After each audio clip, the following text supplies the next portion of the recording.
si Beyonce. After live selling guys, ayaw niya na talagang kumain. Wala na siyang gana. Pinagsasabihin ko na yun na kumain siya. Matigas ang ulo eh. Hindi ko naman pwedeng pilitin.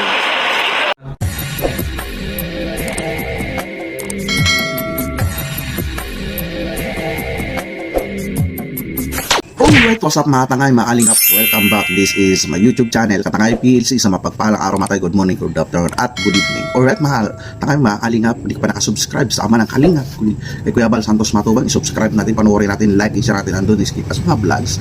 At kaya atin na kung hindi ka pa nakasubscribe, isubscribe natin, panoorin, like, i-share natin, andun, skip. At kay Kalingap Rap, hindi ka pa nakasubscribe, isubscribe natin, panoorin natin, like, i-share natin, andun, skip as mga tangay, mga kalingap. Dito kay Kalingap Ido sa tayo mga reaction. At hindi ka pa nakasubscribe kay Kalingap Ido, isa rin na kasi pag na charity vlogger pinsan ni Kalingap Parap at Pugong Payero, Tikram at Kabisnis Official Papadis Team. Subscribe natin, panoorin natin, like, and share natin, andun at sa mga vlogs. At isa rin na pa sila masipag na charity vlogger, marami kaya lang natutulungan ng mga beneficiary. At hindi ka pa nakasubscribe sa aking munting YouTube channel, Katangay PLC, subscribe ka na para update ka sa mga upload reaction kagaya nito. At hindi ka pa napalo sa Facebook ko, Katangay PLC, at Katangay PLC ito kung sa FB page ko, nagpalo ka na para update ka sa mga upload update ko dyan mga idol. At dito mga idol, dyan sa thumbnail nga dito, alam naman natin na sa live nagkaroon na tayo nakakalips kay Dr. Love. So yan ay naka-scout kay Beyonce. So normal lang din yan, tao lang din sa Dr. Love na niya sa kanyang YouTube channel, nabanggit na siya nakauna dyan, napakabanggit na nakaroon unting lang, sinat lang siguro, pagod siguro, paiba-iba yung panahon sa kanila sa diet. Super normal yan kapag mahina ang resistensya, siguro mahina ang resistensya ni Beyonce na nagkaroon ng lagnat o ubo, hindi lang natin alam, diba mga idol mga guys. At dyan na rin sa video na yan ay nilinaw rin ni Kalingap Ido yung karamdaman o sinat siguro ni Beyonce, at nilinaw at pinayuan rin si Beyonce. So dito mga idol mga guys, may video dito at gawa natin ng reaction. Samahan nyo ako mga idol, tara. Sila si Manila Quinto. Si Beyonce na di umano ay nagkakasakit mga kalingap. After ng kanyang live. Salamat.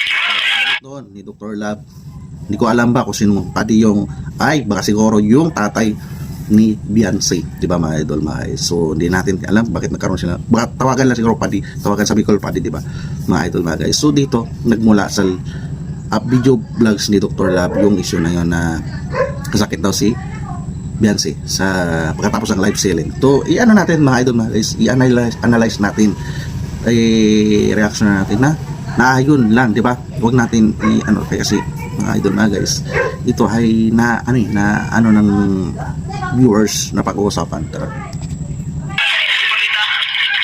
Shoutout Dr. Love.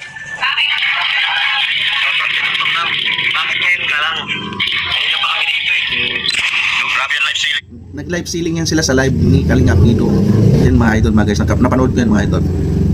Nandito rin ni Dr. nag-live selling. Hindi na kagabi, napanood nyo ba lahat? Mga titas, mga ate. Grabe yung live selling nila kagabi. Sold out lahat ng kanilang live selling.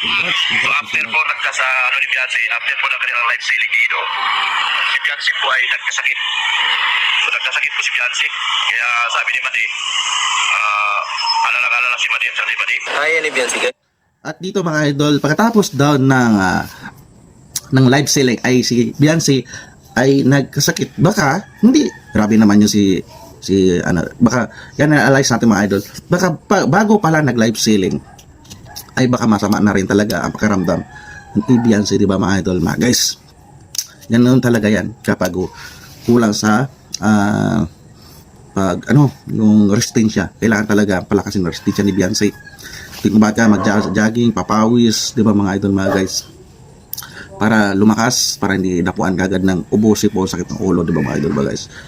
Baka hindi lang ganoon sa pagkatapos ng live selling, di ba mga idol mga guys. Mayroon na, bago pala sila pumasok sa pag-live nila, may naramdaman ni si Beyonce. Dito mga idol, nilinaw rin ni Kalingap Ido. Yan, bago sila mag-live selling. Para klaro sa mga viewers, mga idol. Maganda si Kalingap Ido rin mapagsabi, kay, di ba, sila naman makasama ni Beyonce sa live selling. Si Kalingap Ido naman yan, makaramdam, paliwanag dahil sila magkausap ni Beyonce, di ba mga idol mga guys. So mas maganda si Kalingap Ido magpaliwanag. Ito mga idol, si Kalingap Ido mismo magpapaliwanag dito, maglilinaw. Guys, normal na sakit yan. Lagnat, sakit ng ulo ha. Common yan, common po yan.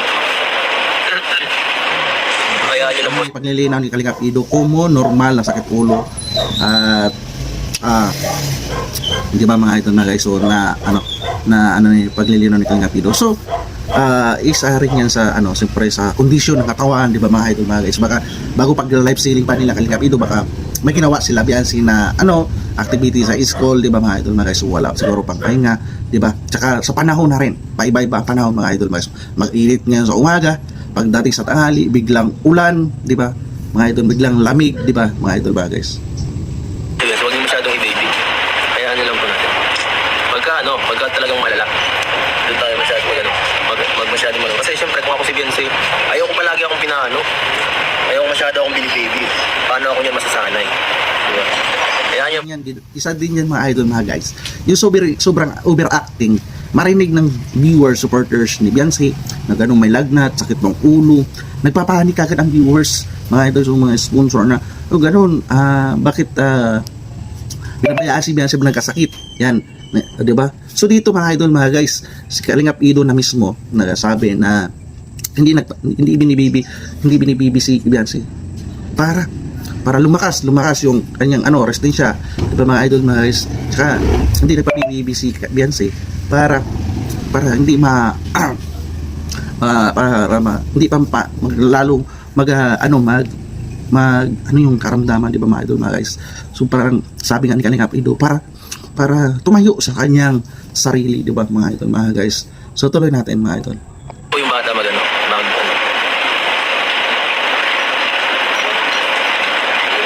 yung masyadong baby guys. Sana masasanay maging independent. Natin si Beyonce ata may sa boarding house. So sabi naman si Kalingap Ido, kapag mayroong in case emergency, nandiyan lang siya, malapit siya. So siyempre mga idol mga guys, sabi nga may konting problema lang, paano matututo si Beyonce sa kanyang maging independent, di ba mga idol. Dito tuloy natin.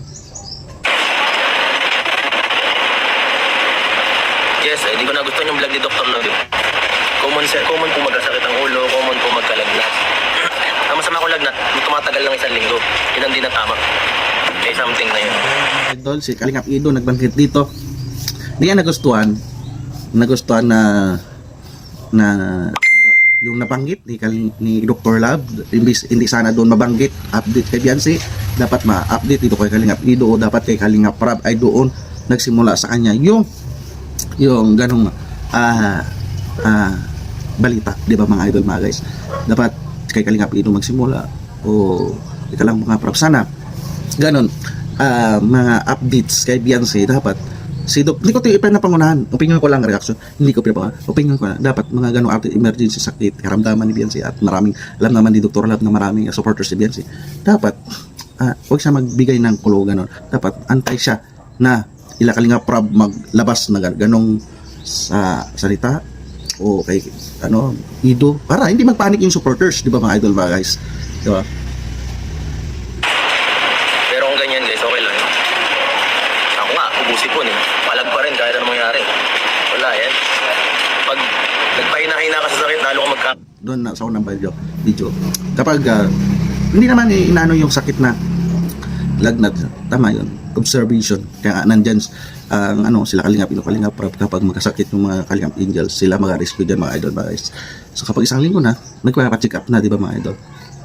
So dito si Kalingap Ido, inano niya sa kanyang sarili na kapag may karamdaman di sa Kalingap, hindi niya binibibi, mas lalong yung karamdaman, di ba mga idol mga guys. Hindi naman kung sa 1 linggo na rin, pa-check up na. Pero kapag kaya, di ba mga idol mga guys, dahil sila Beyonce nag-aaral sa Kalingap Ido Charity, so kailangan din nila talaga maging malakas yung healthy nila, di ba, ang kanilang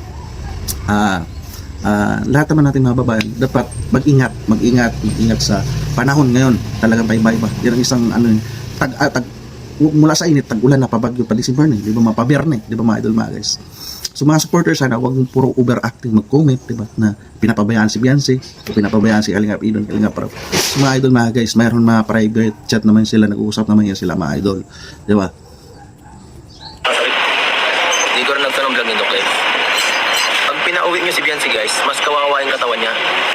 nakakasakit yun kasi malayo ang bahay niya.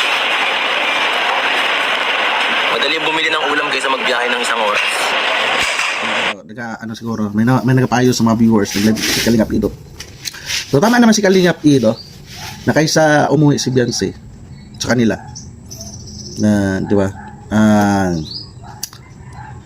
Baka siguro nagdadagit si Beyonce. Alam naman natin yung kanta ni Beyonce masyadong hindi naman masyadong maintain niya. Isa dapat huwag niya kalimutan ni Beyonce magkait kahit kunti lang ever sa tamang oras. Nabanggit dito ni Kalingap Ido sa mag-uwi si Beyonce malayo yung bahay niya. So kung magbili na lang wala kumakain, di ba? Dapat magkain din si Beyonce sa tamang oras. Isa, yan nakuha ko dyan na punto, di ba? Parang Araw-araw. After live selling guys, ayaw niya na talagang kumain, wala na siyang gana. Pinagsasabihin ko na yun na kumain siya, matigas ang ulo eh. Hindi ko naman pwedeng pilitin. so dito mga idol mga guys, sinabihan din pala ni Kalingap Ido si Beyonce na kumain. So dito mga guys, nilinaw na dito ni Kalingap Ido guys. So siguro hindi naman mapilit ni Kalingap Ido si Beyonce, di ba mga idol mga guys? So dapat si Beyonce din kapag pinayuhan na rin ni Kalingap Ido, sumunod din, di ba? Baka siguro nagpapalambing, di ba guys mga idol? So hindi naman pala pinapabayaan sa payo ni Kalingap Ido si Beyonce mga idol. Hindi ko pwedeng pilitin lang ako eh. Mas alam niya yung katawan niya eh, kaysa sa akin. Ayan. Sinabihan naman siya ni Kalingap Ido, hindi naman siya inapabayaan. So siya nakakalam sa Beyonce, katawan niya kung kaya niya, at isa doon makinig din sana. Kasi kapag ganito lumalabas, may iba nag-update sa kanya, may lumabas sa ibang katulad Dr. Lab doon lumabas. Tuloy maapektuhan sila Kalingap Rab. Sabihin pinapabayaan yung beneficiary si Beyonce, nagkakasakit, di ba mga idol mga guys? Dapat maisip din Beyonce na makinig sa mga payo ni Kalingap Ido. Tulad yan, magkain, di ba? Magbili ng ulam. Diyan naman, kompleto naman sila dyan. May pambili, may pira, may stock dyan. Di ba mga idol, mga guys? Isa rin doon, sana, yung ganito mga private mga galawan ng mga Kalingap Ido, alam naman natin, may kanya supporters sila Kalingap Ido. Sana, ibang mga vlogger din, magantay muna, wag nila ilabas sa mga YouTube channel nila na may itong magkakaroon ng issue. Sila Kalingap Rab yan din maapektuhan, di ba? Sila Kalingap Ido, di ba? Pinapabantayan ko yung doon kala RD.